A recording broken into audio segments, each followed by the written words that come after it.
Okay, so today we're going to repaint a Doctor Who figure, and this one is Amy Pond, and this is from the B&M 11th Doctor set. So it's not bad like this. There is a bit of a moulding mark where the plastic cools down before it finishes moulding on her face, so I'll try and cover that up. It's a very flimsy feeling figure, and the paint slop is really bad on this one, so like it's all over the boots. The jacket's not bad, the face is not great, so the first thing I'm going to do is try and get the head off. So that's the old boiling water method. It might not work because I think it's glued down with the hair, but we'll give it a go. Okay, so popped boiling water method, popped the head in boiling water. Watch my cat's tail. Look at that, she sat on my lap. What's interesting is the hair, I don't know whether it was glued on or whether it's been put on with wet paint, but it was all stuck to the back, so it does come off. Once it was freed, the head does actually move, so I might try and repaint that, or I think the hair will cover it up, but it's made a right mess of it.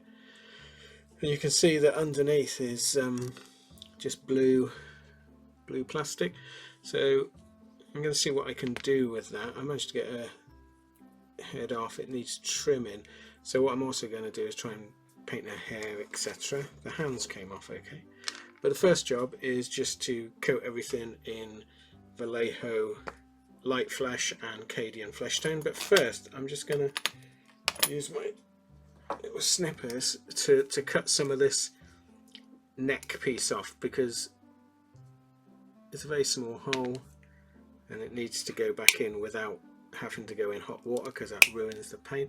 So all I'm doing is snipping the flange off, snipping Amy's flange off. I mean, what a thing to do. And then I might just trim that down with a knife, and then that should just slot in there. Yep, so that just slots in. It's enough to keep the head on, not like anyone's playing with these figures. Okay, so let's get a bit of flesh tone going on. So all I'm going to do is cover it all over,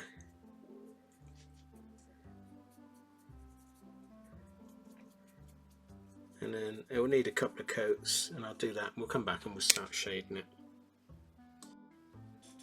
Okay, so just move that out of the way. The head is now undercoated, so what we're going to do is use Repaint flesh shade and just run that into the crevices. Okay, so I'm going to run that into the head and on the hands, and we come back and we can start blending it in. Okay, so the flesh wash is dry, so what we're going to do is use a pretty much dry brush with some of the flesh base tone slightly lightened, and all we're going to do is blend out some of the shading, and this just allows it to retain the shade, but it's not as harsh like that. So what we're going to do is do that on the face all over and on the arms, and we'll come back and we can start adding some detail. Okay, so we've blended all the shade in. So what we're going to do now is use red just to give a bit of colour to the cheeks. And this is dry brushed, but really dry brushed.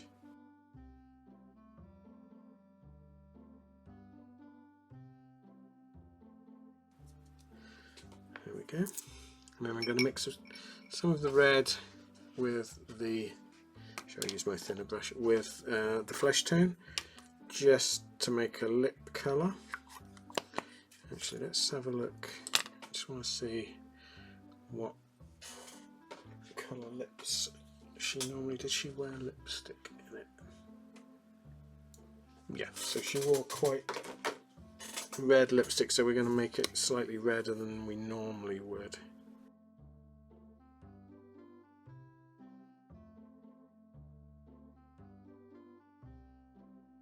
Dampen it a bit. It's very dry here today, and it's drying very quickly.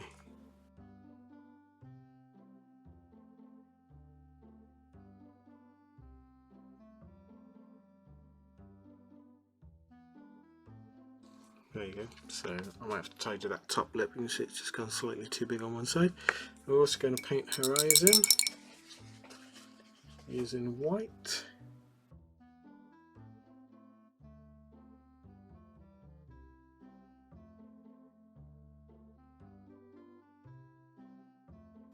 Okay, I'll let that dry. We'll come back and paint the eyeballs.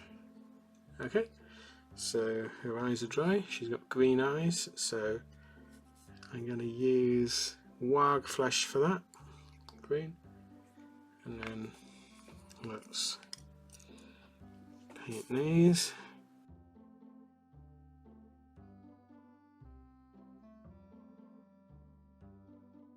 It's very warm here, so the paint is really not flowing well. Well, it's not horrible, a bit starey. Okay, we'll let that dry and we'll paint her pupils. Okay, so her eyeballs are dry, so I'm going to paint the pupils and the line above her eye. Also, I need to see if she's wearing eyeshadow or makeup.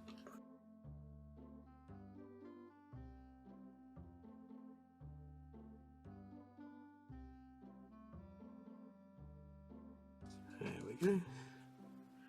That's okay. Then I'm going to do her eyebrows. They're quite dark, so I'm going to dark brown.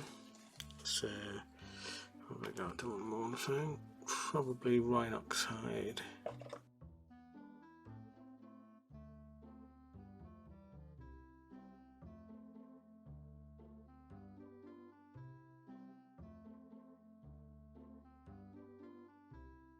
And I'm going to use Mornfang brown mixed with a little bit of red. See what that looks like.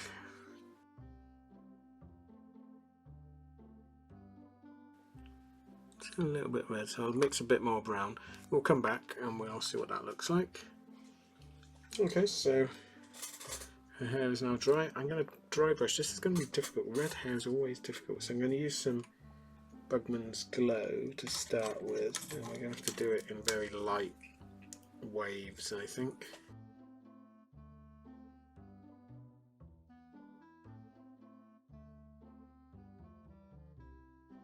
Again, we're just highlighting rather than recolouring. Okay, that's not bad. I don't know, is it keeping enough of its redness? I think so. I'll give it a go and then we'll pop the head back on and we'll have a look.